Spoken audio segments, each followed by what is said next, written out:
एक ऐसी वीर गाथा जो आपको सोचने पर मजबूर कर देगी। जिस खुली हवा में हम आज सांस ले रहे हैं, उसके लिए किसी ने अपना आज कुर्बान किया था। ये वीर गाथा हमें ये एहसास कराएगी, हिंदुस्तान में हिंदुवी स्वराज्य और हिंदू पातशाही की गौरवपूर्ण स्थापना करने वाले छत्रपति शिवाजी महाराज के बेटे संभाजी महाराज के जीवन को यदि 4 पंक्तियों में संजोया जाए तो यही कहा जाएगा, देश धर्म पर मिटने वाला शेर शिवा का छावा था, महापराक्रमी परम प्रतापी एक ही शंभू राजा था। संभाजी महाराज का जीवन और उनकी वीरता ऐसी थी कि उनका नाम लेते ही औरंगजेब के साथ तमाम मुगल सेना थर्राने लगती थी। छत्रपति संभाजी महाराज के घोड़े की टाप सुनते ही मुगल सैनिकों के हाथों से अस्त्र शस्त्र छूटकर गिरने लगते थे। यही कारण था कि छत्रपति शिवाजी महाराज की मृत्यु के बाद संभाजी महाराज ने हिंदवी साम्राज्य को अक्षुण्ण रखा था। वैसे शूरता वीरता के साथ निडरता का वरदान भी संभाजी महाराज को मानो अपने पिता शिवाजी महाराज से विरासत में मिला।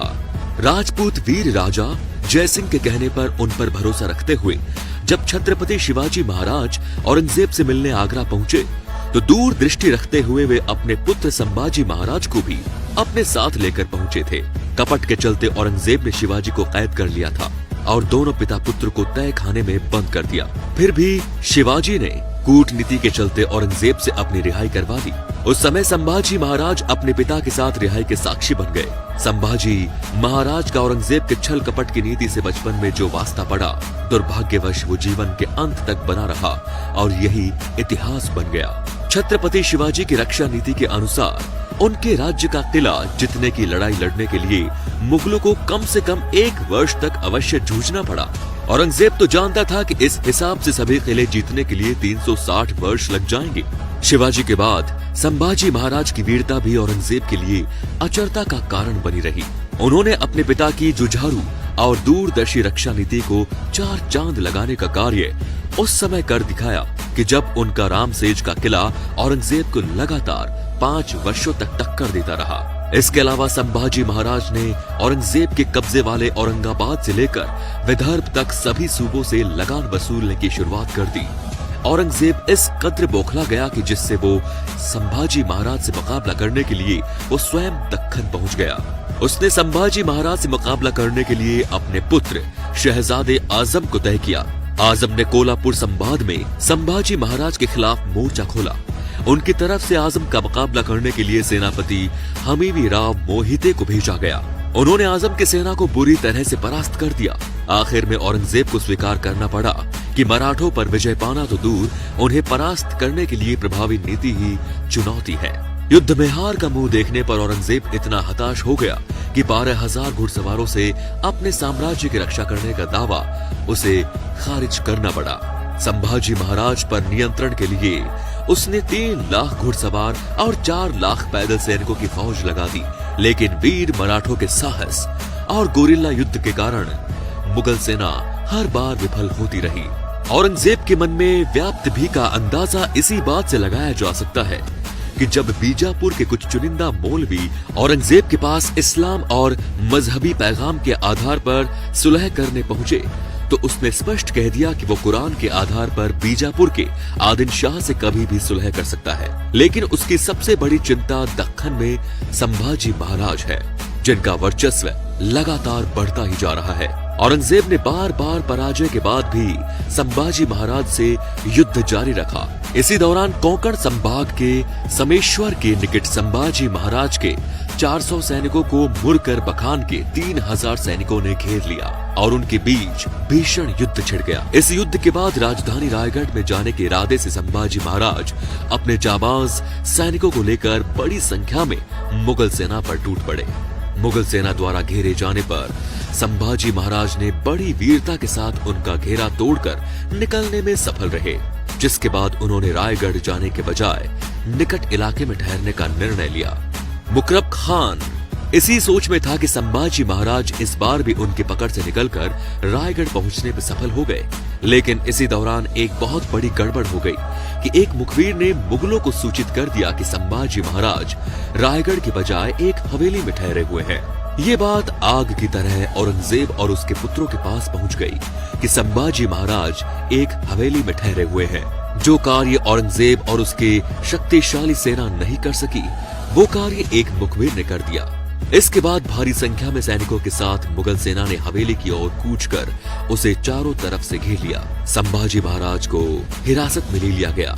15 फरवरी 1689 का ये काला दिन इतिहास के पन्नों में दर्ज है। संभाजी महाराज की अचानक हुई गिरफ्तारी को लेकर औरंगजेब और पूरी मुगलिया सेना हैरान थी। संभाजी महाराज का खौफ भी इतना ज्यादा था कि पकड़े जाने के बाद भी उन्हें लोहे की जंजीरों से बांधा गया। बेड़ियों में जकड़कर ही उन्हें औरंगजेब के सामने ले जाया गया। संभाजी महाराज को जब औरंगजेब के सामने पेश किया गया तो उस समय भी वे अड़ी थे और उनके चेहरे पर किसी प्रकार के भी डर का कोई भाव नहीं था। उनको जब औरंगजेब ने झुककर सलाम करने के लिए कहा तो उन्होंने ऐसा करने से साफ इनकार कर दिया और उसे निडरता के साथ घूरते रहे। संभाजी महाराज के ऐसा करने पर औरंगजेब स्वयं सिंहासन से उतरकर उनके समक्ष पहुंच गया। इस पर संभाजी महाराज के साथ कैद कवि कलश ने कहा कि हे राजन, तू वो ताप तेज निहार कर तख्त तजो अबरंग। ये सुनकर औरंगजेब ने तुरंत कवि की जीभ काटने का आदेश दिया। साथ ही उसने संभाजी महाराज को प्रलोभन दिया कि यदि वे इस्लाम कबूल कर ले तो उन्हें छोड़ दिया जाएगा और उनके सभी गुनाह माफ कर दिए जाएंगे। संभाजी महाराज द्वारा सभी प्रलोभन ठुकराने से क्रोधित होकर औरंगजेब ने उनकी आंखों में गर्म सलाखें डालकर उनकी आंखें निकलवा दी। फिर भी संभाजी महाराज अपनी धर्म निष्ठा पर अडिग रहे और उन्होंने किसी भी सूरत में हिंदू धर्म को त्याग कर इस्लाम को कबूल करना स्वीकार नहीं किया। इस घटना के बाद से ही संभाजी महाराज ने अन्न जल का त्याग कर दिया। उसके बाद सतारा जिले की तुलापुर में भीमा इंद्रायणी नदी के किनारे संभाजी महाराज को लाकर उन्हें लगातार प्रताड़ित किया जाता रहा और बार बार उन पर इस्लाम कबूल करने का दबाव डाला जाने लगा। आखिर में उनके नहीं मानने पर संभाजी महाराज का वध करने का निर्णय लिया गया। इसके लिए 11 मार्च 1689 का दिन तय किया गया, क्योंकि उसके ठीक दूसरे ही दिन हिंदू वर्ष प्रतिपदा थी। औरंगजेब चाहता था कि संभाजी महाराज की मृत्यु के कारण हिंदू जनता हिंदू वर्ष प्रतिपदा के अवसर पर शोक मनाए। उसी दिन सुबह 10 बजे संभाजी महाराज और कवि कलश को एक साथ गांव के चौपाल पर ले जाया गया। पहले कवि कलश की गर्दन काटी गई, उसके बाद संभाजी महाराज के हाथ पांव तोड़े गए। उनकी गर्दन काटकर उसे पूरे बाजार में जुलूस की तरह निकाला गया। एक बात तो स्पष्ट है कि जो कार्य औरंगजेब और उसकी सेना 8 वर्षों में नहीं कर सकी, वो कार्य एक भेदी ने कर दिखाया। औरंगजेब ने छल से संभाजी महाराज का वध तो कर दिया, लेकिन वो चाहकर भी उन्हें पराजित नहीं कर सका। संभाजी महाराज ने अपने प्राणों का बलिदान देकर हिंदू धर्म की रक्षा की और अपने साहस व धैर्य का परिचय दिया। उन्होंने औरंगजेब को सदा के लिए परास्त कर दिया। तुलापुर स्थित संभाजी महाराज की समाधि आज भी उनकी जीत, अहंकारी व कपटी औरंगजेब की हार को बयान करती है, जिसका किसी कवि ने इस प्रकार वर्णन किया है। देश धर्म पर मिटने वाला शेर शिव का छावा था, महापराक्रमी महाप्रतापी एक ही शंभू राजा था। तो दोस्तों, आशा करता हूँ ये वीर गाथा आपको पसंद आई होगी। अगर आई है तो प्लीज इसे आगे शेयर कीजिए। धन्यवाद।